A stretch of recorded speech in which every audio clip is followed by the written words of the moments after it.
everybody? It's Rox, and I'm coming to you today with the last review for Basketball Wives. This is episode 10. So let's just get to it, shall we?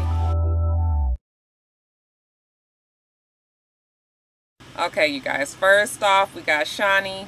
Just real quick, because her story ain't really that much. She did her hair. That's the first thing. And I don't think she has done her hair this whole season. So that was refreshing to see some curls up there. She looks so much nicer. I mean, she's, you know, she's not ugly or nothing, but she looks really pretty with her hair done. So yeah, it was nice to see. But anyway, she was trying to strike a deal with Chinese Laundry. It's a shoe company, and looks like it's gonna happen for her. She's real happy, and I'm happy for her, because I am all for black women, really women in general, getting their own money. You know, it's cool to latch on to a man that has money. No problem with that whatsoever. But I always believe that a woman should have her own money. I believe that a woman should work. And, you know, it's a sense of pride when you know an accomplishment, when you know that you made your own money on your own. So I'm happy for her. Hey, I'm happy for her.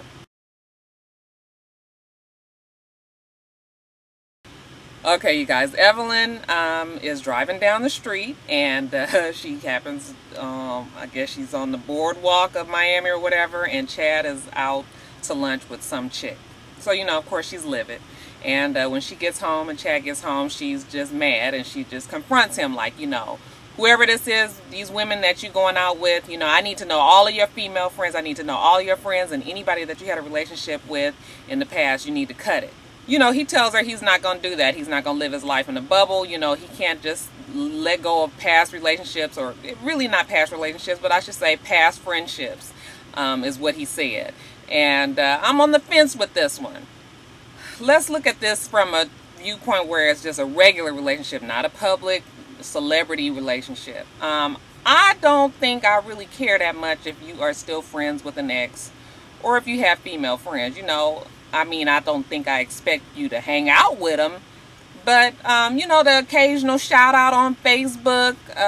You know, you're in the mall and you bump into each other, y'all sit down and have a cup of coffee and talk. You know, that kind of stuff don't bother me.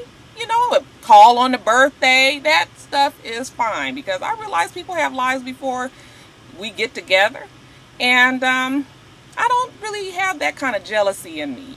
I don't expect to know all the old female friends, and really I don't want to know all the old female friends, because them your friends, they not my friends.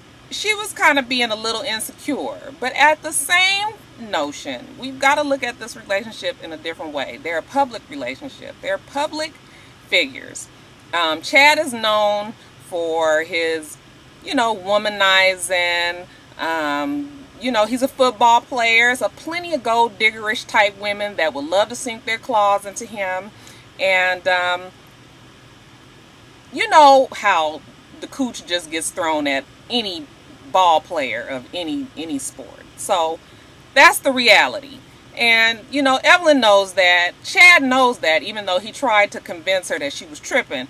You know, I don't really know which way I feel about that. That is the real problem with public relationships. You know, everybody is up in the sauce. You can't have any privacy. And that's why a lot of people guard their privacy so much in, you know, public relationships.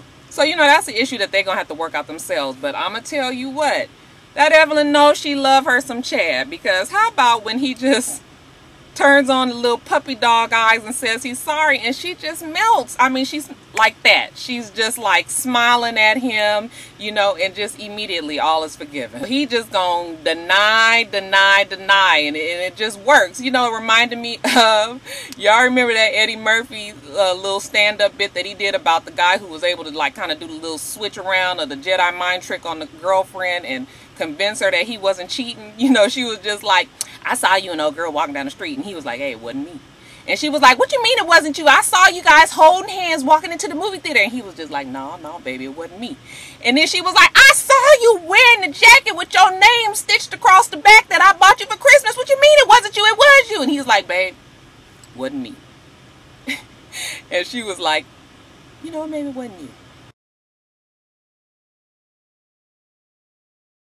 Okay, you guys, so Jen is getting ready for her divorce party, and you know, her and Susie go out and they look at cakes, and you know, they settle on what I thought was really kind of a morbid cake. You know, she's on top of the cake, and she has Eric's head in her hand, and it's chopped off, and there's blood running down the side of the cake, and there's the body at the bottom of the cake. I mean, it was kind of, you know, hey, but, you know, we all saw how Eric treated her last season and the season before, and, you know, he did all that on camera. You can kind of imagine what it was like behind closed doors. So, I mean, how can I say that she shouldn't do what she did? You know, it was doing a lot to me, but, you know, hey, if that's how you feel, that's fine. So, to make a long story short, she goes to the club, gets all dolled up, you know, and gets super drunk, and hooks up with DJ Khaled at the club, and, you know, is kissing on him and grinding on him and dancing on him. You know how you do when you get drunk at the club. And she is celebrating the fact that she's single. And you know what? Good for her.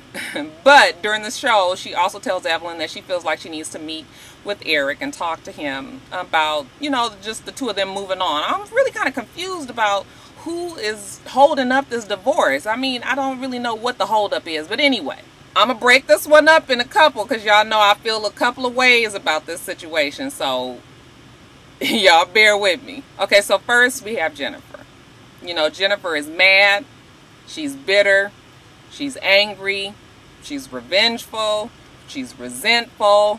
She's all of these things that have brought her to this place in her divorce. We have all seen it a million times with the good girl that divorces the asshole. You know, they got years of history. We only saw 2 years of it, you know, and she has built up to be this person around Eric that, you know, we don't normally see. She probably deserves to feel the way she feels. I can't make a judgment on that. You know, it's probably like all the shit that's done happened in the past year. She wants to now make him pay for it. You know, she wants to express herself that way. You know, the bad thing about it is when you wait for 10 years to express yourself, then, you know, the shit comes out real bad. And it's real painful to watch, you know, because a lot of times you remember when you watch people's relationships or crumble in front of your face like that, you know, you can remember the good times. You can remember the wedding when everybody's really excited and everything. And then, you know, years later, it's been reduced down to, you know, nothing more than a couple of grunts, you know, rolled eyes and real aggravated eyebrows shooting up, and, you know, brother man ain't no longer, they don't have no name, they just become this motherfucker here. As far as Eric is concerned, you guys, I've always felt that Eric, I know I'm going to be in the minority here, but I've always felt like Eric loved Jennifer. I think that Eric has a serious deficiency in trying to express his feelings. I don't know if it's because when he grew up, he wasn't around people that said they love you, and, you know, maybe he didn't see normal male-female relationships and how they interact with each other. I don't really know how that goes, but something in his DNA, something in his makeup, he probably don't need to be married. You know, you can't be screwing other women and then tell me I'm sorry and expect me to just move on as quickly as you have. You know, especially if you just keep doing it over and over. So he has created this monster that Jennifer has become, largely. Now, I know it's two sides to every story, and there's probably a lot more drama involved in that relationship, but just from what we see, okay, you kind of created this. When they get to the dinner together, I felt like when he got there, it was a good start. You know, he had sense when he walked to the table. He was polite to her, and she was kind of looking at him sort of like, oh, hey, what's up? Again, I'm not judging it. I'm just telling y'all how I saw it.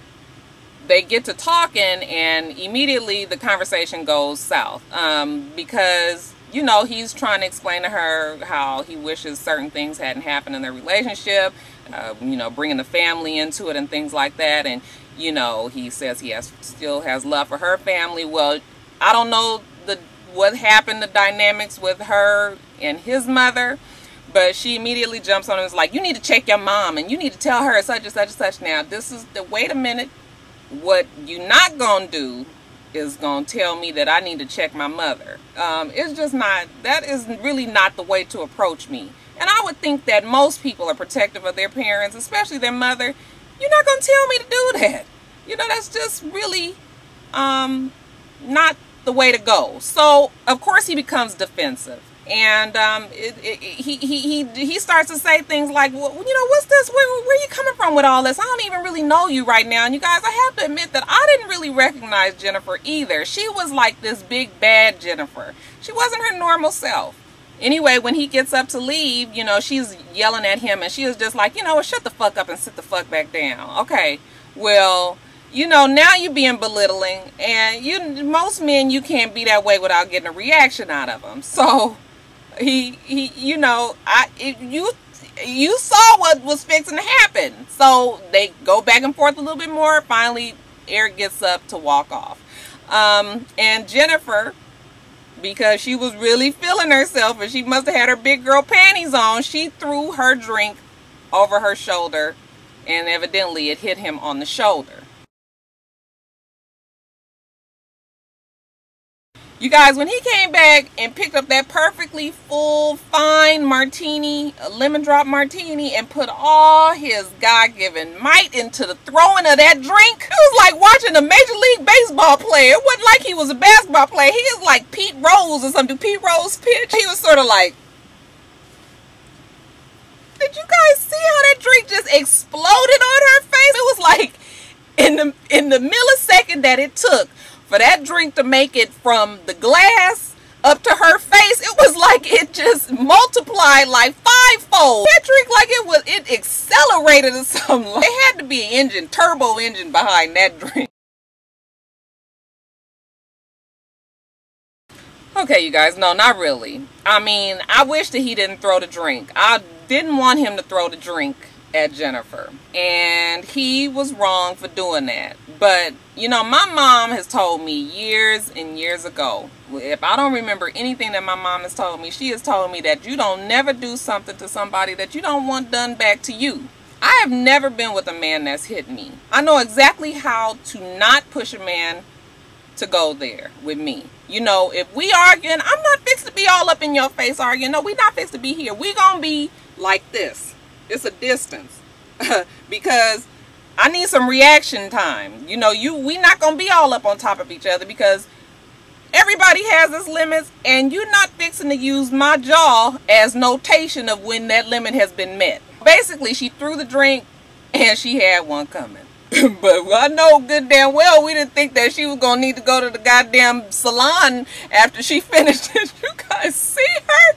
Her face was drenched. I mean, she looked like she was drowning or something. She was like, somebody get her a life jacket, pronto. Oh, that shit was funny to me. That brought that badass meter all the way down from 10 all the way down to 0.